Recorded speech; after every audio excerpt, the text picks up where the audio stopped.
Hello good morning ਬੇਟਾ ਸਾਰਿਆਂ ਨੂੰ। ਬੇਟਾ ਅੱਜ ਆਪਾਂ ਨੈਕਸਟ ਚੈਪਟਰ ਸ਼ੁਰੂ ਕਰਨ ਲੱਗੇ ਹਾਂ। ਚੈਪਟਰ ਦਾ ਨਾਮ ਹੈਗਾ ਵਾ linear equations. Linear equations basically ਬੇਟਾ ਆਪਾਂ ਛੋਟੀ ਕਲਾਸਾਂ ਤੋਂ ਪੜ੍ਹਦੇ ਹਾਂ ਕਿ ਲੀਨੀਅਰ ਇਕੁਏਸ਼ਨਸ ਕਹਿੰਦੇ ਕਿਹਨੂੰ ਆ। ਓਕੇ, ਇਹਦੀ ਇੱਕ ਐਗਜ਼ਾਮਪਲ ਤੁਹਾਡੇ ਸਕਰੀਨ 'ਤੇ ਤੁਹਾਡੇ ਸਾਹਮਣੇ ਮੈਂ ਸ਼ੋਅ ਕਰ ਰਿਹਾ ਵਾਂ। ਫੋਰ ਐਗਜ਼ਾਮਪਲ ਆਹ ਮੇਰੇ ਕੋਲ ਹੈਗੀ ਹੈ ਸਿਸਟਮ ਆਫ ਇਕੁਏਸ਼ਨਸ ਜਿਹੜੀ ਗਿਵਨ ਹੈਗੀ ਹੈ। ਓਕੇ, ਆਹ ਮੈਨੂੰ ਇਕੁਏਸ਼ਨ ਗਿਵਨ ਹੈਗੀ ਹੈ ਅਤੇ ਮੈਨੂੰ ਐਗਜ਼ਾਮ 'ਚ ਕੁਐਸਚਨ ਆ ਗਿਆ ਕਿ ਮੈਂ ਇਹਨੂੰ ਕੀ ਕਰਨਾ ਵਾ, ਸੋਲਵ ਕਰਨਾ ਵਾ। ਹੁਣ ਇੱਦਾਂ ਦੇ ਕੁਐਸਚਨਸ ਤੇ ਆਪਾਂ ਛੋਟੀ ਕਲਾਸਾਂ ਤੋਂ ਕਰਦੇ ਆਏ ਹਾਂ। ਓਕੇ, ਇਹਨੂੰ ਕਹਿੰਦੇ ਆ linear equation in two variable. ਹੁਣ ਜੇ linear equation in two variables ਨੂੰ ਮੈਂ ਸੋਲਵ ਕਰਨਾ, ਮੈਥਡ ਤੇ ਬੜੇ ਆ ਮੇਰੇ ਕੋਲ। ਠੀਕ ਹੈ, ਇੱਕ ਹੈਗਾ ਮੈਥਡ ਆਫ ਸਬਸਟੀਟਿਊਸ਼ਨ, ਇੱਕ ਹੈਗਾ 23/12 ਫਾਰਮੂਲਾ, ਇੱਕ ਹੈਗਾ ਕਿ ਇਹਨਾਂ ਨੂੰ ਮੈਂ ਕੀ ਕਰਾਂ, ਕ੍ਰੋਸ ਮਲਟੀਪਲਾਈ ਕਰਕੇ ਮਾਈਨਸ ਕਰਾਂ ਪਲੱਸ ਕਰਾਂ। ਠੀਕ ਆ, ਮੈਥਡ ਆਫ ਐਲੀਮੀਨੇਸ਼ਨ ਹੈਗਾ ਮੇਰੇ ਕੋਲ। ਇਸੇ ਤਰ੍ਹਾਂ ਇਸ ਕੁਐਸਚਨ ਨੂੰ ਜੇ ਆਪਾਂ ਮੈਟ੍ਰਿਕਸ ਨਾਲ ਸੋਲਵ ਕਰਨਾ ਹੋਵੇ ਤਾਂ +2 ਦੇ ਵਿੱਚ ਆਪਾਂ ਦੋ ਤਰੀਕੇ ਪੜ੍ਹੇ ਆ। ਪਹਿਲਾ ਤਰੀਕਾ ਹੈਗਾ ਸੀ ਕ੍ਰੈਮਰ ਰੂਲ, ਦੂਜਾ ਤਰੀਕਾ ਹੈਗਾ ਸੀ ਮੈਟ੍ਰਿਕਸ ਮੈਥਡ। ਇਸ ਚੈਪਟਰ ਦੇ ਵਿੱਚ ਵੀ ਬੇਸਿਕਲੀ ਆਪਾਂ ਜਿਹੜੀ +2 'ਚ ਪੜ੍ਹਿਆ ਵਾ ਉਸੇ ਚੀਜ਼ ਨੂੰ ਹੀ ਪੜ੍ਹਨ ਲੱਗੇ ਹਾਂ, ਪਰ ਉਹਦੇ ਨਾਲ ਇੱਕ ਦੋ ਰਿਜ਼ਲਟਸ ਆਪਾਂ ਥੋੜ੍ਹੇ ਡਿਫਰੈਂਟ ਯੂਜ਼ ਕਰਨ ਲੱਗੇ ਹਾਂ। ਓਕੇ, ਇੱਥੇ ਆਪਾਂ ਬੇਸਿਕਲੀ ਲੀਨੀਅਰ ਇਕੁਏਸ਼ਨਸ ਨੂੰ ਸੋਲਵ ਕਰਨ ਵਾਸਤੇ ਪਹਿਲਾਂ ਉਹਨੂੰ ਮੈਟ੍ਰਿਕਸ ਫਾਰਮ 'ਚ ਕਨਵਰਟ ਕਰਾਂਗੇ, ਜਿੱਦਾਂ ਤੁਹਾਡੀ ਸਕਰੀਨ 'ਤੇ ਤੁਹਾਡੇ ਸਾਹਮਣੇ ਆ ਕਿ ਮੈਨੂੰ ਇੱਕ ਲੀਨੀਅਰ ਇਕੁਏਸ਼ਨ ਗਿਵਨ ਹੋਏਗੀ। ਓਕੇ, ਲੀਨੀਅਰ ਇਕੁਏਸ਼ਨ ਗਿਵਨ ਹੋਏਗੀ ਅਤੇ ਲੀਨੀਅਰ ਇਕੁਏਸ਼ਨ ਨੂੰ ਮੈਂ ਕਰਨਾ ਕਿ ਮੈਟ੍ਰਿਕਸ ਫਾਰਮ 'ਚ ਕਨਵਰਟ ਕਰਨਾ ਵਾ। ਮੈਟ੍ਰਿਕਸ ਫਾਰਮ 'ਚ ਕਨਵਰਟ ਕਰਨ ਤੋਂ ਬਾਅਦ 'ਚ +2 ਦੇ ਵਿੱਚ ਜਿਹੜਾ ਕ੍ਰੈਮਰ ਮੈਥਡ ਆਪਾਂ ਪੜ੍ਹਦੇ ਸੀ ਉਹਦੇ ਵਿੱਚ ਤਾਂ ਚਲੋ ਆਪਾਂ ਡਿਟਰਮੀਨੈਂਟ ਦੇ ਰਿਜ਼ਲਟਸ ਲਗਾਉਂਦੇ ਸੀ। ਠੀਕ ਹੈ, ਆਪਾਂ ਇੱਥੇ ਯੂਜ਼ ਕਰਨਾ ਵਾ ਰੋ ਟਰਾਂਸਮਿਸ਼ਨਸ ਦਾ ਕੰਸੈਪਟ। ਓਕੇ, ਰੋ ਟਰਾਂਸਮਿਸ਼ਨਸ ਦਾ ਕੰਸੈਪਟ ਯੂਜ਼ ਕਰਕੇ ਫਿਰ ਆਪਾਂ ਫਾਈਂਡ ਕਰਾਂਗੇ ਕਿ ਇਸ ਮੈਟ੍ਰਿਕਸ ਨੂੰ ਸੋਲਵ ਕਰਕੇ ਐਕਸ ਦੀ ਵੈਲਿਊ ਕਿੰਨੀ ਆਉਂਦੀ ਹੈ। ਓਕੇ, ਕੈਪੀਟਲ ਐਕਸ ਦੀ ਵੈਲਿਊ ਕਿੰਨੀ ਆਉਂਦੀ ਹੈ। ਕੈਪੀਟਲ ਐਕਸ ਕਾਹਦੇ ਬਰਾਬਰ ਆ, ਜਿੱਦਾਂ ਤੁਹਾਡੀ ਸਕਰੀਨ 'ਤੇ ਤੁਹਾਡੇ ਸਾਹਮਣੇ ਆ x, y। ਓਕੇ, ਹੁਣ ਜਿਸ ਤਰ੍ਹਾਂ ਤੁਹਾਡੀ ਸਕਰੀਨ 'ਤੇ ਤੁਹਾਡੇ ਸਾਹਮਣੇ ਇੱਕ ਦੋ ਲੀਨੀਅਰ ਇਕੁਏਸ਼ਨਸ ਗਿਵਨ ਹੈਗੀਆਂ ਵਾ 2x + y = 4, x + 2y = 5। ਇਹ ਹੈਗੀਆਂ ਵਾ linear equations in two variable. Number of equations ਵੀ ਕਿੰਨੀਆਂ ਵਾ ਇੱਥੇ, ਦੋ ਆ ਮੇਰੇ ਕੋਲ। ਸਭ ਤੋਂ ਪਹਿਲਾਂ ਮੈਂ ਇਹਨੂੰ ਮੈਟ੍ਰਿਕਸ ਫਾਰਮ 'ਚ ਕਨਵਰਟ ਕੀਤਾ 2 1 1 2। ਆ ਜਿਹੜੀ ਪਹਿਲੀ ਮੈਟ੍ਰਿਕਸ ਮੇਰੇ ਕੋਲ ਬਣੀ ਉਹਨੂੰ ਮੈਂ ਨਾਂ ਦੇ ਦਿੱਤਾ ਕੈਪੀਟਲ A। ਜਿਹੜੀ ਦੂਜੀ ਮੈਟ੍ਰਿਕਸ ਮੇਰੇ ਕੋਲ ਬਣੀ x y ਉਹਨੂੰ ਨਾਂ ਦੇ ਦਿੱਤਾ ਕੈਪੀਟਲ X। ਓਕੇ, ਇਸੇ ਤਰ੍ਹਾਂ ਜਿਹੜੀ ਮੇਰੇ ਕੋਲ ਤੀਸਰੀ ਮੈਟ੍ਰਿਕਸ ਬਣੀ ਆ 4 5, ਜਿਹੜੀ ਕਾਲਮ ਮੈਟ੍ਰਿਕਸ ਬਣੀ ਆ 4 5, ਉਹਨੂੰ ਮੈਂ ਕਹਿ ਦਿੱਤਾ ਕਿ ਇਹ ਹੈਗੀ ਆ ਮੈਟ੍ਰਿਕਸ B। ਕਲੀਅਰ। ਹੁਣ ਆਪਾਂ ਕਰਨਾ ਕੀ ਹੈ, ਇੱਥੇ ਆਪਾਂ ਲੀਨੀਅਰ ਇਕੁਏਸ਼ਨਸ ਨੂੰ ਦੋ ਪਾਰਟ ਦੇ ਵਿੱਚ ਡਿਵਾਈਡ ਕੀਤਾ ਵਾ। ਲੀਨੀਅਰ ਇਕੁਏਸ਼ਨਸ ਜਿਹੜੀ ਫਸਟ ਟਾਈਪ ਦੀ ਹੈਗੀ ਉਹਨੂੰ ਆਪਾਂ ਕਹਿੰਦੇ ਹਾਂ ਹੋਮੋਜੀਨੀਅਸ ਲੀਨੀਅਰ ਇਕੁਏਸ਼ਨ। ਸੈਕਿੰਡ ਟਾਈਪ ਦੀ ਜਿਹੜੀ ਲੀਨੀਅਰ ਇਕੁਏਸ਼ਨਸ ਆਪਣੇ ਕੋਲ ਆਉਂਦੀ ਉਹਨੂੰ ਆਪਾਂ ਕਹਿੰਦੇ ਹਾਂ non homogeneous linear equation. Homogeneous linear equation ਬੇਟਾ ਬੇਸਿਕਲੀ ਹੁੰਦੀ ਕੀ ਆ। ਠੀਕ ਹੈ, ਜਿਸ ਤਰ੍ਹਾਂ ਤੁਹਾਡੇ ਸਾਹਮਣੇ ਸਕਰੀਨ 'ਤੇ ਆ 4 ਅਤੇ 5 ਹੈਗਾ ਵਾ ਰਾਈਟ ਹੈਂਡ ਸਾਈਡ 'ਤੇ। ਸਪੋਜ਼ ਕਰੋ ਕਿ ਜੇ ਇਹਨਾਂ ਦੀ ਥਾਂ 'ਤੇ ਹੁੰਦਾ 0। ਠੀਕ ਆ, ਅਤੇ ਫਿਰ ਇਹ ਬਣ ਗਈ ਹੋਮੋਜੀਨੀਅਸ ਲੀਨੀਅਰ ਇਕੁਏਸ਼ਨ। ਓਕੇ, ਮਤਲਬ J are right hand side ਵਾਲੀ ਜਿਹੜੀ ਮੈਟ੍ਰਿਕਸ ਆ B ਮੈਟ੍ਰਿਕਸ, ਜੇ ਤਾਂ ਇਹ 0 ਮੈਟ੍ਰਿਕਸ ਹੋਵੇ ਤਾਂ ਆਪਾਂ ਕਹਿੰਦੇ ਹਾਂ ਕਿ ਇਹ ਹੈਗੀ ਆ ਹੋਮੋਜੀਨੀਅਸ ਲੀਨੀਅਰ ਇਕੁਏਸ਼ਨ। ਓਕੇ, ਯਾਦ ਰੱਖਣਾ ਇਸ ਗੱਲ ਨੂੰ। ਅਤੇ ਜੇ ਇਸੇ ਤਰੀਕੇ ਨਾਲ ਆ ਜਿਹੜੀ ਰਾਈਟ ਹੈਂਡ ਸਾਈਡ ਵਾਲੇ ਐਲੀਮੈਂਟ ਹੈਗੇ ਇਹ ਦੋਵੇਂ 0 ਨਹੀਂ ਹੈਗੇ। ਜ਼ਰੂਰੀ ਨਹੀਂ ਕਿ ਦੋਵੇਂ ਨੋਨ 0 ਹੋਣੇ ਚਾਹੀਦੇ, ਹੋ ਸਕਦਾ ਇੱਕ 0 ਹੋਵੇ ਇੱਕ ਨੋਨ 0 ਹੋਵੇ। ਠੀਕ ਆ, ਸਪੋਜ਼ ਕਰੋ ਮੈਂ ਇੱਦਾਂ ਲਿਖ ਦਿੰਦਾ ਵਾ, ਇੱਕ 0 ਹੋਵੇ ਦੂਸਰਾ ਹੋਵੇ ਨੋਨ 0, 4 0 ਲਿਖਤਾ। ਹੁਣ ਜਿਹੜੀ B ਮੈਟ੍ਰਿਕਸ ਇੱਥੇ ਬਣੀ ਆ B ਮੈਟ੍ਰਿਕਸ ਕਿੰਨੀ ਬਣੀ ਆ 4 0, ਪਰ ਇਹ ਹੈਗੀ ਤਾਂ ਇੱਕ ਨੋਨ 0 ਮੈਟ੍ਰਿਕਸ ਆ। ਯਾਦ ਰੱਖਣਾ ਕਿ ਜੇ ਰਾਈਟ ਹੈਂਡ ਸਾਈਡ ਵਾਲੀ ਮੈਟ੍ਰਿਕਸ ਨੋਨ 0 ਹੋਵੇ, ਨੋਨ 0 ਮੈਟ੍ਰਿਕਸ ਦਾ ਮਤਲਬ ਹੁੰਦਾ ਉਹ ਵਾਲੀ ਮੈਟ੍ਰਿਕਸ ਜਿਹਦੇ ਐਲੀਮੈਂਟ ਸਾਰੇ 0 ਨਾ ਹੋਣ। ਜਿਹੜੀ ਮੈਟ੍ਰਿਕਸ ਦੇ ਸਾਰੇ ਐਲੀਮੈਂਟ 0 ਹੋਣ ਉਹਨੂੰ 0 ਮੈਟ੍ਰਿਕਸ ਕਹਿ ਦਿੰਦੇ ਆ, ਅਤੇ ਜਿਹਦੇ ਸਾਰੇ 0 ਨਾ ਹੋਣ ਉਹਨੂੰ ਕਹਿੰਦੇ ਆ ਨੋਨ 0। ਜਾਂ ਫਿਰ ਜਿਹਦਾ ਕੋਈ ਇੱਕ ਅੱਧਾ ਐਲੀਮੈਂਟ 0 ਨਾ ਹੋਵੇ ਉਹਨੂੰ ਕਹਿੰਦੇ ਆਪਾਂ ਨੋਨ 0। ਓਕੇ, ਹੁਣ ਜੇ ਤਾਂ ਰਾਈਟ ਹੈਂਡ ਸਾਈਡ ਵਾਲੀ ਮੈਟ੍ਰਿਕਸ 0 ਹੋਈ ਤਾਂ ਚੇਤੇ ਰੱਖਣਾ ਕਿ ਜਿਹੜੀ ਲੀਨੀਅਰ ਇਕੁਏਸ਼ਨਸ ਉਹਨਾਂ ਨੂੰ ਆਪਾਂ ਕਹਾਂਗੇ ਹੋਮੋਜੀਨੀਅਸ ਲੀਨੀਅਰ ਇਕੁਏਸ਼ਨ। ਅਤੇ ਜੇ ਰਾਈਟ ਹੈਂਡ ਸਾਈਡ ਵਾਲੀ ਮੈਟ੍ਰਿਕਸ ਨੋਨ 0 ਹੋਈ, ਨੋਨ 0 ਦਾ ਮਤਲਬ ਕਿ ਕੋਈ ਇੱਕ ਅੱਧਾ ਐਲੀਮੈਂਟ ਵੀ ਨੋਨ 0 ਹੋਇਆ ਤਾਂ ਆਪਾਂ ਕਹਾਂਗੇ ਉਹ ਹੈਗੀ ਹੈ non homogeneous linear equation. Clear ਇੱਥੋਂ ਤੱਕ ਬੇਟਾ। ਹੁਣ ਇਸ ਚੈਪਟਰ ਦੇ ਵਿੱਚ ਬੇਟਾ ਆਪਾਂ ਦੋ ਐਕਸਰਸਾਈਜ਼ਾਂ ਪੜਾਂਗੇ। ਫਸਟ ਐਕਸਰਸਾਈਜ਼ ਦੇ ਵਿੱਚ ਆਪਾਂ ਸੋਲਵ ਕਰਾਂਗੇ ਹੋਮੋਜੀਨੀਅਸ ਲੀਨੀਅਰ ਇਕੁਏਸ਼ਨਸ ਨੂੰ। ਆਪਾਂ ਮੈਥਡ ਪੜਾਂਗੇ ਕਿ ਹੋਮੋਜੀਨੀਅਸ ਲੀਨੀਅਰ ਇਕੁਏਸ਼ਨਸ ਨੂੰ ਸੋਲਵ ਕਿੱਦਾਂ ਕਰੀਦਾ ਵਾ। ਹੁਣ ਲੀਨੀਅਰ ਇਕੁਏਸ਼ਨਸ ਨੂੰ ਮੈਟ੍ਰਿਕਸ 'ਚ ਕਿੱਦਾਂ ਕਨਵਰਟ ਕਰਨਾ ਇਹ ਤੁਸੀਂ +2 'ਚ ਪੜ੍ਹ ਚੁੱਕੇ ਜੇ, ਠੀਕ ਆ। ਜਿਹੜੀ ਫਸਟ ਮੈਟ੍ਰਿਕਸ ਹੁੰਦੀ ਉਹਨੂੰ ਆਪਾਂ ਏ ਮੈਟ੍ਰਿਕਸ ਕਹਿੰਦੇ ਆ, ਜਿਹੜੀ ਵੇਰੀਏਬਲ ਵਾਲੀ ਮੈਟ੍ਰਿਕਸ ਹੁੰਦੀ ਉਹਨੂੰ ਆਪਾਂ ਐਕਸ ਕਹਿੰਦੇ ਆ, ਅਤੇ ਜਿਹੜੀ ਰਾਈਟ ਹੈਂਡ ਸਾਈਡ ਵਾਲੀ ਮੈਟ੍ਰਿਕਸ ਆ ਜੇ ਤਾਂ ਉਹ ਸਾਰੀ 0 ਹੋਵੇ ਤਾਂ ਉਹਨੂੰ 0 ਕਹਿ ਦਿੰਦੇ ਆ, ਜੇ ਸਾਰੀ 0 ਨਾ ਹੋਵੇ ਤਾਂ ਉਹਨੂੰ ਬੀ ਕਹਿ ਦਿੰਦੇ ਆ। ਇਸ ਕਰਕੇ ਤੁਸੀਂ ਯਾਦ ਰੱਖਣਾ ਕਿ ਹੋਮੋਜੀਨੀਅਸ ਦੇ ਵਿੱਚ ਆਪਾਂ ਕਿੱਦਾਂ ਦੇ ਕੁਐਸਚਨ ਸੋਲਵ ਕਰਾਂਗੇ। AX = 0 ਫਾਰਮ ਵਾਲੇ, ਮਤਲਬ ਜਿਹੜੀ ਲੀਨੀਅਰ ਇਕੁਏਸ਼ਨਸ ਦੇ ਵਿੱਚ ਰਾਈਟ ਹੈਂਡ ਸਾਈਡ 0 ਹੋਊਗਾ ਉਹ ਆਪਾਂ ਸਾਰੇ ਸੋਲਵ ਕਰਨੇ ਆ ਫਸਟ ਐਕਸਰਸਾਈਜ਼ 'ਚ। ਓਕੇ, ਅਤੇ ਇਸੇ ਤਰ੍ਹਾਂ ਸੈਕਿੰਡ ਐਕਸਰਸਾਈਜ਼ 'ਚ ਕੀ ਕਰਨਾ ਵਾ। ਸੈਕਿੰਡ ਐਕਸਰਸਾਈਜ਼ 'ਚ ਆਪਾਂ ਉਹ ਵਾਲੇ ਕੁਐਸਚਨ ਸੋਲਵ ਕਰਨੇ ਆ ਜਿਨ੍ਹਾਂ ਦੇ ਵਿੱਚ ਜਿਹੜਾ ਹੈਗਾ ਵਾ ਰਾਈਟ ਹੈਂਡ ਸਾਈਡ ਉਹ 0 ਨਾ ਹੋਵੇ, ਅਤੇ ਚੇਤੇ ਰੱਖਣਾ ਉਹਨਾਂ ਨੂੰ ਆਪਾਂ ਕਹਾਂਗੇ non homogeneous linear equations. First exercise 'ਚ ਆਪਾਂ ਪੜ੍ਹਾਂਗੇ ਕਿ ਹੋਮੋਜੀਨੀਅਸ ਲੀਨੀਅਰ ਇਕੁਏਸ਼ਨਸ ਨੂੰ ਸੋਲਵ ਕਿੱਦਾਂ ਕਰੀਦਾ ਵਾ। ਸੈਕਿੰਡ ਐਕਸਰਸਾਈਜ਼ 'ਚ ਆਪਾਂ ਪੜ੍ਹਾਂਗੇ ਕਿ ਨੋਨ ਹੋਮੋਜੀਨੀਅਸ ਲੀਨੀਅਰ ਇਕੁਏਸ਼ਨਸ ਨੂੰ ਸੋਲਵ ਕਿੱਦਾਂ ਕਰੀਦਾ ਵਾ। ਓਕੇ, ਹੁਣ ਬੇਟਾ ਐਕਸਰਸਾਈਜ਼ ਸ਼ੁਰੂ ਕਰਨ ਤੋਂ ਪਹਿਲਾਂ ਮੈਂ ਕੁਛ ਕੁ ਰਿਜ਼ਲਟ ਹੈਗੇ ਜਿਹੜੇ ਤੁਹਾਨੂੰ ਲਿਖਾ ਦਾਂ ਇੱਥੇ, ਜਿਹੜੇ ਤੁਸੀਂ ਯਾਦ ਰੱਖਣੇ ਆ। ਚੇਤੇ ਰੱਖਣਾ ਕਿ ਜਿਹੜੀ ਹੋਮੋਜੀਨੀਅਸ ਲੀਨੀਅਰ ਇਕੁਏਸ਼ਨ ਹੁੰਦੀ ਆ ਉਹ ਕਿਹੜੀ ਫਾਰਮ ਦੀ ਹੁੰਦੀ ਆ। AX = 0 form. ਜੇ ਲਿਖਣਾ ਕਿਤੇ ਤਾਂ ਲਿਖ ਵੀ ਲਓ। ਹੁਣ ਇਹਦੇ ਵਿੱਚ ਇਹਨੂੰ ਸੋਲਵ ਕਰਕੇ ਦੋ ਤਰ੍ਹਾਂ ਦੇ ਸੋਲਿਊਸ਼ਨ ਐਗਜ਼ਿਸਟ ਕਰਦੇ ਆ। ਜਿਹੜਾ ਪਹਿਲਾ ਤਰ੍ਹਾਂ ਦਾ ਸੋਲਿਊਸ਼ਨ ਐਗਜ਼ਿਸਟ ਕਰਦਾ ਵਾ ਉਹਨੂੰ ਕਹਿੰਦੇ ਆ ਯੂਨੀਕ ਸੋਲਿਊਸ਼ਨ। ਯੂਨੀਕ ਦਾ ਮਤਲਬ ਕਿ ਇੱਕੋ ਹੀ ਆਨਸਰ ਆਉਣਾ ਇਹਨੂੰ ਸੋਲਵ ਕਰਕੇ। ਹੁਣ ਯੂਨੀਕ ਸੋਲਿਊਸ਼ਨ ਕਦੋਂ ਆਉਂਦਾ ਵਾ ਹੋਮੋਜੀਨੀਅਸ ਇਕੁਏਸ਼ਨਸ ਨੂੰ ਸੋਲਵ ਕਰਕੇ, ਜੇ ਡਿਟਰਮੀਨੈਂਟ ਕੀ ਹੋਵੇ ≠ 0। ਗੱਲ ਨੂੰ ਯਾਦ ਰੱਖਣਾ, ਜੇ ਡਿਟਰਮੀਨੈਂਟ ਕੀ ਹੋਵੇ ≠ 0। ਓਕੇ, ਇਸੇ ਤਰ੍ਹਾਂ ਮੈਂ ਮਿਟਾਉਣ ਲੱਗਾ ਇਹਨੂੰ। ਇਸੇ ਤਰ੍ਹਾਂ ਜਿਹੜਾ ਸੈਕੰਡ ਟਾਈਪ ਆਫ ਸੋਲਿਊਸ਼ਨ ਆ ਉਹ ਕਿਹੜਾ ਹੈਗਾ ਵਾ, ਉਹ ਹੈਗਾ ਵਾ ਇਨਫਾਈਨਾਈਟ ਸੋਲਿਊਸ਼ਨ। ਪਹਿਲਾ ਸੋਲਿਊਸ਼ਨ ਹੈਗਾ ਹੀ ਯੂਨੀਕ, ਦੂਜਾ ਹੈਗਾ ਵਾ ਇਨਫਾਈਨਾਈਟ ਸੋਲਿਊਸ਼ਨ। ਇਨਫਾਈਨਾਈਟ ਸੋਲਿਊਸ਼ਨ ਕਦੋਂ ਐਗਜ਼ਿਸਟ ਕਰਦਾ ਵਾ, ਜੇ ਡਿਟਰਮੀਨੈਂਟ ਕੀ ਹੋਵੇ, ਡਿਟਰਮੀਨੈਂਟ 0 ਹੋਵੇ। ਚੇਤੇ ਰੱਖਣਾ ਕਿ ਮੈਂ ਸਿਰਫ ਗੱਲ ਕਰਨ ਡਿਆ ਵਾਂ ਹੋਮੋਜੀਨੀਅਸ ਲੀਨੀਅਰ ਇਕੁਏਸ਼ਨ ਦੀ, ਇਹਦੀ ਗੱਲ ਕਰਨ ਡਿਆ ਵਾਂ। ਓਕੇ, ਜੇ ਡਿਟਰਮੀਨੈਂਟ 0 ਹੋਵੇ ਤਾਂ ਇਨਫਾਈਨਾਈਟ ਸੋਲਿਊਸ਼ਨ, ਜੇ ਡਿਟਰਮੀਨੈਂਟ 0 ਨਾ ਹੋਵੇ ਤਾਂ ਯੂਨੀਕ ਸੋਲਿਊਸ਼ਨ। ਓਕੇ, ਸਿਰਫ ਆਹ ਰਿਜ਼ਲਟ ਜਿਹੜਾ ਮੈਂ ਤੁਹਾਨੂੰ ਦੱਸਿਆ ਵਾ ਇਹ ਯਾਦ ਰੱਖਣਾ ਸਾਰੀ ਐਕਸਰਸਾਈਜ਼ ਨੂੰ ਸੋਲਵ ਕਰਨ ਵਾਸਤੇ, ਫਸਟ ਐਕਸਰਸਾਈਜ਼। ਹੁਣ ਆ ਫਸਟ ਕੁਐਸਚਨ ਵੱਲ ਧਿਆਨ ਨਾਲ ਦੇਖੋ। ਆਪਾਂ ਨੂੰ ਅਸਲ ਦੇ ਵਿੱਚ ਇਕੁਏਸ਼ਨਸ ਗਿਵਨ ਹੈਗੀਆਂ 3 ਇਕੁਏਸ਼ਨਸ, ਠੀਕ ਹੈ। ਇਹ ਤਿੰਨੇ ਇਕੁਏਸ਼ਨਸ ਦੇ ਵਿੱਚ ਨੰਬਰ ਆਫ ਵੇਰੀਏਬਲਸ ਕਿੰਨੇ ਆ, 3, XYZ। ਇੱਕ ਲੈਮਡਾ ਨਾਂ ਦਾ ਕੌਂਸਟੈਂਟ ਹੈਗਾ ਵਾ ਜਿਹੜਾ ਅਨਨੋਨ ਹੈਗਾ ਵਾ, ਜਿਹਦੀ ਵੈਲਿਊ ਆਪਾਂ ਫਾਈਂਡ ਕਰਨੀ ਹੈ। ਹੁਣ ਪੂਰਾ ਕੁਐਸਚਨ ਧਿਆਨ ਨਾਲ ਪੜ੍ਹੋ। ਕੁਐਸਚਨ 'ਚ ਕਿਹਾ ਵਾ find only the real value of lambda for which this equation has non trivial solution. ਹਾਂਜੀ ਬੇਟਾ, ਹੁਣ ਆਹ ਵਰਡ ਧਿਆਨ ਨਾਲ ਯਾਦ ਰੱਖਣਾ ਵਾ। ਨੋਨ ਟਰਾਈਵਲ ਦਾ ਮਤਲਬ ਕੀ ਹੁੰਦਾ ਵਾ। ਟਰਾਈਵਲ ਦਾ ਮਤਲਬ ਹੁੰਦਾ ਵਾ 0। ਟਰਾਈਵਲ ਦਾ ਮਤਲਬ ਹੁੰਦਾ ਵਾ 0 ਸੋਲਿਊਸ਼ਨ। 0 ਸੋਲਿਊਸ਼ਨ ਕਿਹੜਾ ਹੁੰਦਾ ਵਾ, ਉਹ ਵਾਲਾ ਸੋਲਿਊਸ਼ਨ ਜਿਹਦੇ ਵਿੱਚ X, Y, Z ਤਿੰਨੇ 0 ਹੋਣ। ਟਰਾਈਵਲ ਸੋਲਿਊਸ਼ਨ ਕਿਹੜਾ ਹੁੰਦਾ ਵਾ, ਉਹ ਵਾਲਾ ਸੋਲਿਊਸ਼ਨ ਜਿਹਦੇ ਵਿੱਚ ਸਾਰੇ ਵੇਰੀਏਬਲ 0 ਹੋਣ, X, Y, Z ਸਾਰੇ 0 ਹੋਣ। ਅਤੇ ਇਸੇ ਤਰ੍ਹਾਂ ਨੋਨ ਟਰਾਈਵਲ ਕਿਹਨੂੰ ਕਹਾਂਗੇ। ਨੋਨ ਟਰਾਈਵਲ ਦਾ ਮਤਲਬ ਨੋਨ 0 ਸੋਲਿਊਸ਼ਨ। ਨੋਨ 0 ਦਾ ਮਤਲਬ X, Y, Z ਦੇ ਵਿੱਚੋਂ ਘੱਟੋ ਘੱਟ ਕੋਈ ਇੱਕ ਨੋਨ 0 ਹੋਵੇ। ਤਿੰਨੇ ਨੋਨ 0 ਹੋਣ ਤਾਂ ਵੀ ਆਪਾਂ ਨੋਨ 0 ਕਹਾਂਗੇ, ਪਰ ਜੇ ਤਿੰਨਾਂ ਦੇ ਵਿੱਚੋਂ ਕੋਈ ਘੱਟੋ ਘੱਟ ਇੱਕ ਵੀ ਨੋਨ 0 ਹੋ ਜੇ ਤਾਂ ਆਪਾਂ ਕਹਾਂਗੇ ਕਿ ਸੋਲਿਊਸ਼ਨ ਕਿੱਦਾਂ ਦਾ ਵਾ, ਨੋਨ ਟਰਾਈਵਲ। ਓਕੇ, ਯਾਦ ਰੱਖਣਾ ਇਸ ਗੱਲ ਨੂੰ। ਹੁਣ ਜਿੱਦਾਂ ਮੈਂ ਤੁਹਾਨੂੰ ਹੁਣੇ ਦੱਸ ਕੇ ਹਟਿਆ ਵਾਂ ਕਿ ਹੋਮੋਜੀਨੀਅਸ ਲੀਨੀਅਰ ਇਕੁਏਸ਼ਨਸ ਨੂੰ ਸੋਲਵ ਕਰਨ ਲੱਗਿਆਂ ਆਪਾਂ ਮੇਨ ਕੀ ਲੱਭਦੇ ਹਾਂ, ਡਿਟਰਮੀਨੈਂਟ। ਜੇ ਡਿਟਰਮੀਨੈਂਟ 0 ਆ ਜੇ ਤਾਂ ਕਿਹੜਾ ਸੋਲਿਊਸ਼ਨ ਐਗਜ਼ਿਸਟ ਕਰਦਾ ਵਾ, ਇਨਫਾਈਨਾਈਟ। ਹੁਣੇ ਦੱਸ ਕੇ ਹਟਿਆ ਤੁਹਾਨੂੰ।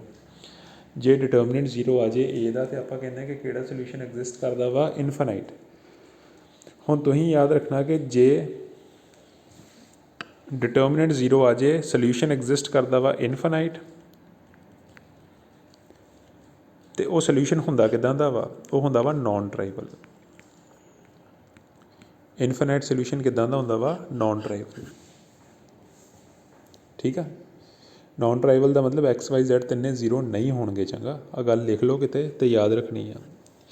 कि ਹੋਮੋਜੀਨੀਅਸ ਲੀਨੀਅਰ ਇਕੁਏਸ਼ਨ ਦੇ ਵਿੱਚ ਸਭ ਤੋਂ ਪਹਿਲਾਂ ਆਪਾਂ ਫਾਈਂਡ ਕਰਨਾ ਵਾ ਡਿਟਰਮੀਨੈਂਟ।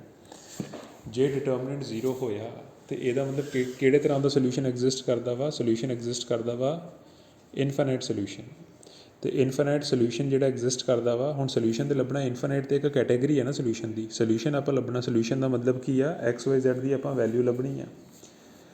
जे इनफाइनाइट सोल्यूशन एग्जिस्ट करता होवे, ठीक है ध्यान नाल सुनो, जे इनफाइनाइट सोल्यूशन एग्जिस्ट करता होवे तो फिर की होगा, तो फिर जो सोल्यूशन मेरे को आना वा वो किदां दा आना वा, वो आना वा non tribal.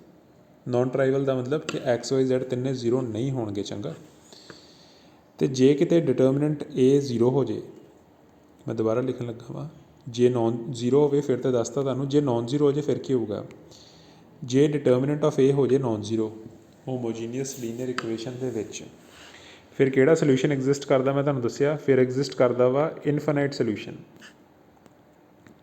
Sorry unique solution, sorry गलत दसता मैं इत्थे, फिर एग्जिस्ट करता वा यूनीक सोल्यूशन। तो ये जोड़ा यूनीक सोल्यूशन एग्जिस्ट करता वा, ये किदां दा हुंदा वा, ये हुंदा वा ट्राइवल। ट्राइवल का मतलब की हुंदा वा कि जीरो सोल्यूशन, जिदा हुणे दस्सिया। इस करके जो आप होमोजीनीअस लीनियर इक्वेशनस नूं सॉल्व करते हैं, आपां की करना, डिटरमिनेंट ऑफ ए नूं इक्वल टू 0 पुट कर देना जो इनफिनिट सोल्यूशन होवे, नॉट इक्वल टू 0 पुट कर देना जो यूनीक सोल्यूशन होवे। तो यूनीक सोल्यूशन जिहड़ा एग्जिस्ट करूगा AX इक्वल टू 0 वास्ते, वो किदां दा होगा, ट्राइवल। ट्राइवल का मतलब कि ये X Y तो Z तिन्ने काहदे बराबर होणगे, 0। ट्राइवल का मतलब ये होंदा, चंगा याद रखना, आपां नूं लभण की लोड़ नहीं, आपां सीधा भी लिख सकते। चंगा, हुण वेखो आ क्वेश्चन किदां कीता वा। क्वेश्चन दे विच आपां नूं कहा वा कि आ हैगा वा एक सिस्टम ऑफ लीनियर इक्वेशन, 3 इक्वेशनां दित्तियां वा, आंदे कि इनूं सॉल्व करके सोल्यूशन लभो। किदां दा सोल्यूशन एग्जिस्ट करता, आपां नूं क्या वा, नॉन ट्राइवल। नॉन ट्राइवल का मतलब की हुंदा वा, नॉन जीरो। ठीक है, तो मैं तुहानूं हुणे दस के हटिया कि नॉन जीरो सोल्यूशन कदों एग्जिस्ट करता वा, जदों डिटरमिनेंट की होवे इक्वल टू 0। जे डिटरमिनेंट नॉट इक्वल टू 0 होवे फिर किदां दा सोल्यूशन एग्जिस्ट करूगा, फिर ट्राइवल सोल्यूशन एग्जिस्ट करूगा। ठीक है,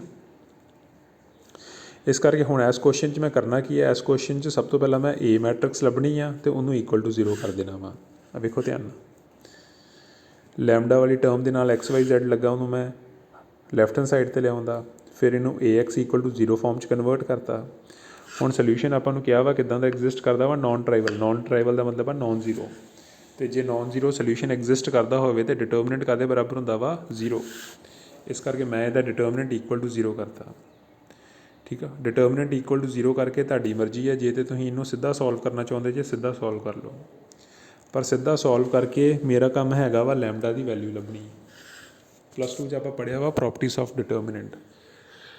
जे तो मैं सीधा इनू डिटरमिनेंट में एक्सपैंड करके लैमडा की वैल्यू लभन की कोशिश करूँगा, मेरे को शायद आंसर ना आवे, क्योंकि इनू सॉल्व करके जी लैमडा दे विच इक्वेशन बननी है ना, वो इक्वेशन बननी है क्यूबिक। तो क्यूबिक इक्वेशन नूं किदां सॉल्व करना हो सकता तुहाडे तो कईयां तो ना होवे। चंगा, इस करके इस डिटरमिनेंट नूं सॉल्व कर लग्या इन्हां ने यूज़ किया वा प्रॉपर्टीज ऑफ डिटरमिनेंट का कंसैप्ट, जिहड़ा आपां +2 च पढ़िया वा, ताकि लैमडा की वैल्यू थोड़ी सौखे तरीके नाल लभी जा सके। चंगा, हुण एक कंसैप्ट च आपां कीता की आ, तिन्ने कॉलम प्लस करते, C1 + C2 + C3 तिन्ने प्लस करते। आ हो गया फस्ट कॉलम, आ देखो ध्यान नाल, first column, second column, third column.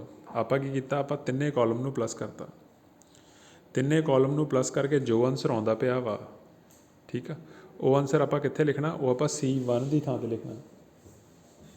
Okay, आ वेखो ध्यान नाल, जो तिन्नां नूं प्लस करांगे आपां, फस्ट एलीमेंट वेख लो तुसीं। ठीक है, सब तो पहला आ गया 1 - लैमडा, इच की प्लस करना वा 2, होर की प्लस करना वा 1। जो इन्हां तिन्नां नूं आपां प्लस करांगे तो की आंसर आ गया 1, 4 - लैमडा आ गया। 1 + 1 2, 2 + 2 4, 4 - लैमडा आंसर आ गया। ये 4 - लैमडा कित्थे आना वा, C1 की थां ते आना वा, फस्ट कॉलम की थां ते आना वा। बाकी सारा कुछ एज इट इज़। 4 - लैमडा आपां बाहर कट लिया। ओके, हुण आ जिहड़ा 1 फस्ट कॉलम दे विच की आ गया, फस्ट कॉलम दे विच 1 1 1 आ गया। हुण आपां जिहड़ा आ फस्ट कॉलम दे विच आ वाला 1 हैगा वा, इहदी हैल्प नाल बाकी दोवां नूं 0 बनाउणा वा। ਇਹ ਬਾਕੀ ਦੋਵਾਂ ਨੂੰ ਜ਼ੀਰੋ ਬਣਾਉਣ ਵਾਸਤੇ ਆਪਾਂ ਕਿਹੜਾ ਤਰੀਕਾ ਵਰਤਾਂਗੇ, ਕਾਲਮ ਟਰਾਂਸਫਰਮੇਸ਼ਨ ਵਰਤ ਲਓ ਜਾਂ ਰੋ ਟਰਾਂਸਫਰਮੇਸ਼ਨ ਵਰਤ ਲਓ। ਠੀਕ ਆ, ਜੇ ਤਾਂ ਇੱਥੇ ਰੋ ਟਰਾਂਸਫਰਮੇਸ਼ਨ ਵਰਤਾਂਗੇ ਆਪਾਂ ਤਾਂ ਫਿਰ ਕੀ ਹੋਣਾ ਸੀ ਇੱਥੇ R2 - R1। ਰੋ ਟਰਾਂਸਫਰਮੇਸ਼ਨ ਤੁਹਾਨੂੰ ਆਉਂਦੀ, ਤੁਸੀਂ ਲਾ ਸਕਦੇ ਜੇ। ਠੀਕ ਆ, ਜੇ 1 ਨੂੰ 0 ਬਣਾਉਣਾ ਸੀ ਤਾਂ ਫਿਰ ਆ ਦੋ ਟਰਾਂਸਫਰਮੇਸ਼ਨ ਵਰਤਣੀਆਂ ਸੀ, R2 - R1 ਅਤੇ R3 - R1। ਓਕੇ, ਇਹਨਾਂ ਨੇ ਕਾਲਮ ਟਰਾਂਸਫਰਮੇਸ਼ਨ ਵਰਤ ਕੇ ਉਸੇ ਕੁਐਸਚਨ ਨੂੰ ਕੀਤਾ ਵਾ। ਠੀਕ ਆ, ਸੋਲਵ ਕੀਤਾ, ਇੱਥੋਂ ਤੱਕ ਸੋਲਵ ਕਰਕੇ ਆਪਣੇ ਕੋਲ ਲੈਮਡਾ ਦੀ ਵੈਲਿਊ ਆ ਗਈਆਂ। ਠੀਕ ਆ, ਵੇਖੋ ਧਿਆਨ ਨਾਲ, ਲੈਮਡਾ ਦੀ ਕਿੰਨੀ ਵੈਲਿਊ ਆਈ ਆਪਣੇ ਕੋਲ 3। ਇਹਨਾਂ ਦੇ ਵਿੱਚ ਸਿਰਫ ਇੱਕੋ ਵੈਲਿਊ ਰੀਅਲ ਹੈਗੀ ਆ, ਬਾਕੀ ਦੀ ਦੋ ਵੈਲਿਊ ਹੈਗੀਆਂ ਵਾ ਕੰਪਲੈਕਸ। ਆਪਾਂ ਕੰਸੀਡਰ ਕਰਨੀ ਹੈ ਰੀਅਲ ਵੈਲਿਊ, ਕੁਐਸਚਨ 'ਚ ਵੀ ਆਪਾਂ ਨੂੰ ਉਹ ਕਹੀ ਆ। ਹੁਣ ਐਸ ਡਿਟਰਮਿਨੈਂਟ ਨੂੰ ਸੋਲਵ ਕਰਕੇ ਜਿਹੜੀ ਲੈਮਡਾ ਦੀ ਰੀਅਲ ਵੈਲਿਊ ਆਈ ਉਹ ਕਿੰਨੀ ਆ, ਉਹ ਹੈਗੀ ਲੈਮਡਾ = 4। ਹੁਣ ਇਹਨੂੰ ਇਕੁਏਸ਼ਨ ਨੰਬਰ 1 ਕਹਿ ਦਿਓ ਭਾਵੇਂ। ਜੇ ਇਕੁਏਸ਼ਨ ਨੰਬਰ 1 ਦੇ ਵਿੱਚ ਮੈਂ ਲੈਮਡਾ = 4 ਭਰੂੰਗਾ।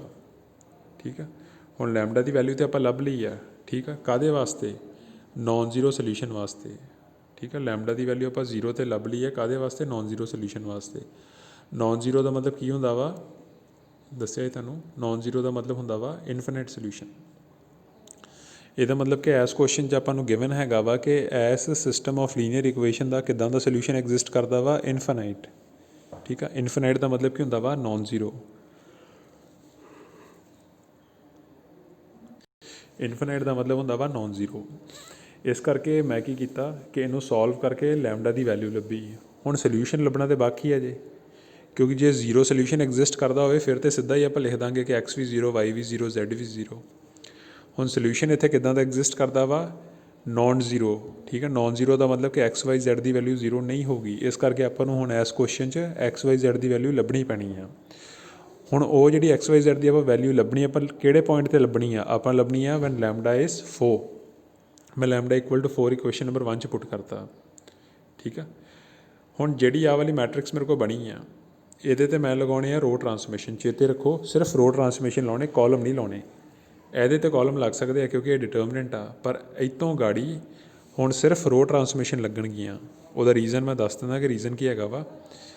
ਹੁਣ ਜੇ ਤੁਸੀਂ ਆਹ ਲੈਫਟ ਹੈਂਡ ਸਾਈਡ 'ਤੇ ਜਿਹੜੀ ਮੈਟ੍ਰਿਕਸ ਉਹਦੇ ਵਿੱਚ ਕਾਊਂਟ ਕਰੋ, ਨੰਬਰ ਆਫ ਰੋਜ਼ ਕਿੰਨੇ ਆ, 3। ਰਾਈਟ ਹੈਂਡ ਸਾਈਡ 'ਤੇ ਕਾਊਂਟ ਕਰੋ, ਨੰਬਰ ਆਫ ਰੋਜ਼ ਕਿੰਨੇ ਆ, ਉਹ ਵੀ 3। ਮਤਲਬ ਲੈਫਟ ਹੈਂਡ ਸਾਈਡ ਅਤੇ ਰਾਈਟ ਹੈਂਡ ਸਾਈਡ ਦੇ ਵਿੱਚ ਨੰਬਰ ਆਫ ਰੋਜ਼ ਸੇਮ ਹੈਗੇ ਆ। ਪਰ ਜੇ ਮੈਂ ਨੰਬਰ ਆਫ ਕਾਲਮਸ ਕਾਊਂਟ ਕਰਨ ਦੀ ਕੋਸ਼ਿਸ਼ ਕਰਾਂ ਅਤੇ ਲੈਫਟ ਹੈਂਡ ਸਾਈਡ 'ਤੇ ਨੰਬਰ ਆਫ ਕਾਲਮਸ ਹੈਗੇ ਆ 3 ਅਤੇ ਰਾਈਟ ਹੈਂਡ ਸਾਈਡ 'ਤੇ ਨੰਬਰ ਆਫ ਕਾਲਮ ਕਿੰਨੇ ਆ, ਸਿਰਫ 1। ਇਹਦਾ ਮਤਲਬ ਕਿ ਕਾਲਮ ਦੀ ਗਿਣਤੀ ਵੱਖੋ ਵੱਖਰੀ ਹੈ ਦੋਵੇਂ ਪਾਸੇ, ਰੋ ਦੀ ਗਿਣਤੀ ਸੇਮ ਆ, ਕਾਲਮ ਦੀ ਗਿਣਤੀ ਵੱਖਰੀ ਆ। ਇਸ ਕਰਕੇ ਮੈਂ ਉਹ ਵਾਲੀ ਟਰਾਂਸਫਰਮੇਸ਼ਨ ਲਾਉਣੀ ਜਿਨ੍ਹਾਂ ਦੀ ਗਿਣਤੀ ਸੇਮ ਹੋਵੇ। ਮੈਂ ਲਾਉਣੀ ਆ ਰੋ ਟਰਾਂਸਫਰਮੇਸ਼ਨ ਇਹ ਤੋਂ ਫਰਦਰ। ਠੀਕ ਆ, ਹੁਣ ਮੈਂ ਕੀ ਕੀਤਾ ਕਿ ਜਿਹੜੀ ਰਾਈਟ ਹੈਂਡ ਸਾਈਡ 'ਤੇ ਲੈਫਟ ਹੈਂਡ ਸਾਈਡ 'ਤੇ ਮੈਟ੍ਰਿਕਸ ਹੈਗੀ ਉੱਥੇ ਰੋ ਟਰਾਂਸਫਰਮੇਸ਼ਨ ਲਾਉਣੀ ਸ਼ੁਰੂ ਕਰਤੀ। ਰੋ ਟਰਾਂਸਫਰਮੇਸ਼ਨ ਲਾ ਕੇ ਉਹਨੂੰ ਐਕਲਨ ਫਾਰਮ 'ਚ ਲੈ ਗਿਆ। ਠੀਕ, ਐਕਲਨ ਫਾਰਮ 'ਚ ਖੜਨ ਤੋਂ ਬਾਅਦ 'ਚ ਵੇਖੋ ਕੀ ਕੀਤਾ। ਉਸ ਤੋਂ ਬਾਅਦ ਮੈਂ ਇਹਨਾਂ ਦੋਨਾਂ ਮੈਟ੍ਰਿਕਸਾਂ ਨੂੰ ਮਲਟੀਪਲਾਈ ਕਰਤਾ, ਫਸਟ ਰੋ ਫਸਟ ਕਾਲਮ, ਆਹ ਇਕੁਏਸ਼ਨ ਬਣ ਗਈ।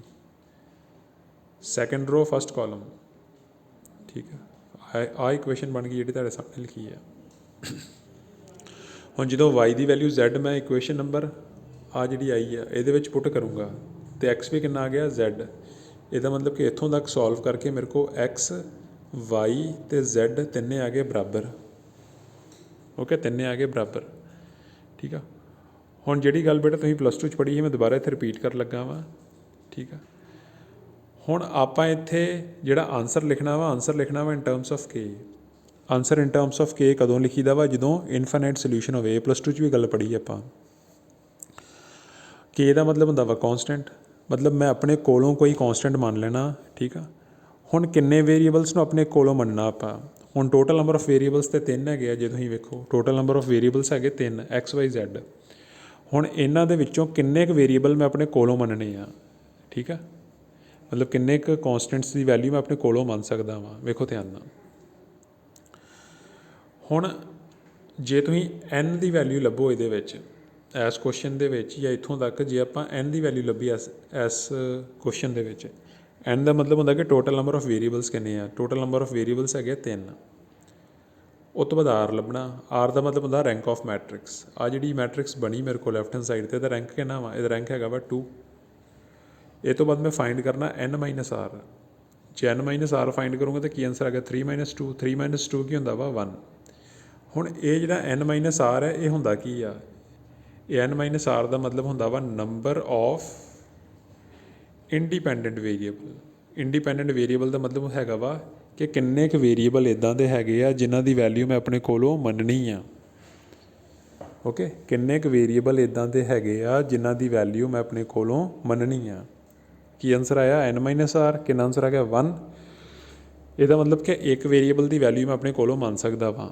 ਠੀਕ ਆ, ਕਿਸੇ ਇੱਕ ਦੀ ਵੈਲਿਊ ਤੁਸੀਂ ਆਪਣੀ ਮਰਜ਼ੀ ਨਾਲ ਭਾਵੇਂ x ਨੂੰ, ਭਾਵੇਂ y ਨੂੰ, ਭਾਵੇਂ z ਨੂੰ, ਕਿਸੇ ਨੂੰ k ਮੰਨ ਲਓ। ਠੀਕ ਆ, ਹੁਣ x y z ਤਿੰਨੇ ਇੱਕ ਦੂਜੇ ਦੇ ਬਰਾਬਰ ਹੈ, ਇਹਦਾ ਮਤਲਬ ਤਿੰਨਾਂ ਦੀ ਵੈਲਿਊ ਕਿੰਨੀ ਆ ਗਈ k। ਓਕੇ, ਇਹਦਾ ਮਤਲਬ ਕਿ ਜਿਹੜੀ ਆਹ ਵਾਲੀ ਇਕੁਏਸ਼ਨਸ ਨੂੰ ਆਪਾਂ ਸੋਲਵ ਕੀਤਾ ਵਾ। ਠੀਕ ਆ, ਇਸ ਇਕੁਏਸ਼ਨ ਦਾ ਨੋਨ ਟਰਾਈਵਲ ਦਾ ਮਤਲਬ ਨੋਨ ਜ਼ੀਰੋ ਕਦੋਂ ਆਉਂਦਾ ਵਾ ਇਨਫਿਨਾਈਟ ਸੋਲਿਊਸ਼ਨ। ਕਿ ਇਸ ਇਕੁਏਸ਼ਨ ਦਾ ਇਨਫਿਨਾਈਟ ਸੋਲਿਊਸ਼ਨ ਕਦੋਂ ਆਊਗਾ, ਜਦੋਂ x y ਅਤੇ z ਤਿੰਨੇ ਕੀ ਹੋਣ, ਤਿੰਨੇ ਬਰਾਬਰ ਹੋਣ। ਭਾਵੇਂ ਤਿੰਨੇ 1 ਦੇ ਬਰਾਬਰ ਹੋ ਜਾਣ, ਭਾਵੇਂ ਤਿੰਨੇ 2 ਦੇ ਬਰਾਬਰ ਹੋ ਜਾਣ, ਭਾਵੇਂ ਤਿੰਨੇ 3 ਦੇ ਬਰਾਬਰ ਹੋ ਜਾਣ।